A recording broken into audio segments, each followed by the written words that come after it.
Hello, নমস্কার সবাইকে। আপনারা সবাই কেমন আছেন? আমি ভালো আছি। আজকে আপনাদের সাথে নতুন একটা ভিডিও শেয়ার করতে চলে আসলাম।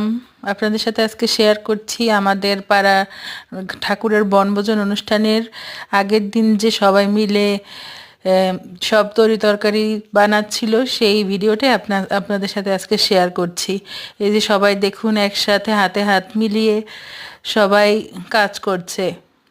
এই যে ওইখানে দেখছেন সবাই শাক কাটছে, সবাই আনন্দ করে, সবাই উৎসাহের সাথে সব কাজ করছে যাতে ভগবানের কাজটা সুন্দর মতো আহ, হয়ে যায়।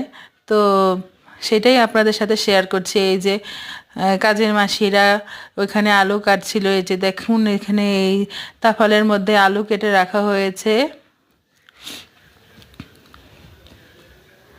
এই যে এখানে ডাল ভাজা চলছে। রাত্রে আবার খিচুড়ির আয়োজন আছে। যারা যারা এখানে কাজ করছে সবাই আনন্দ করে রাত্রেবেলা খিচুড়ি খাবে, সেই খিচুড়ি রান্নার জন্য এখানে ডাল ভাজা চলছে।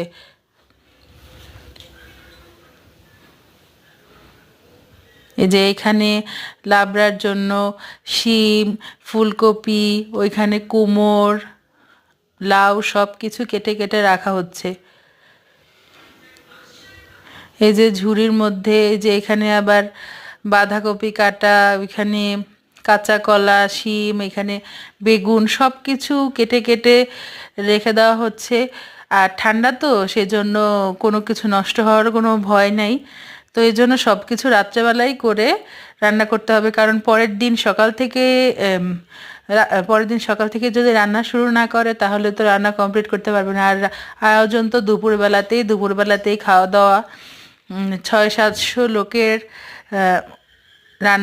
রান্না বান্না হবে। তো এই জন্য তো আগের দিন রাত্রের থেকে যদি তো প্রস্তুতি না নেয় তাহলে তো আর রান্না বান্না কমপ্লিট করা সম্ভব না। তো সব কিছু তাই আয়োজন চলছে। আর খুবই আনন্দ হচ্ছে, সবাই মিলে আমরা আনন্দ করে উৎসাহের সাথে সব কিছু কাজ করছে সবাই। রান্নার আইটেমে আছে হলো পালং শাক, লাবড়ার তরকারি, আলুর রসা, ডাল, পায়েস।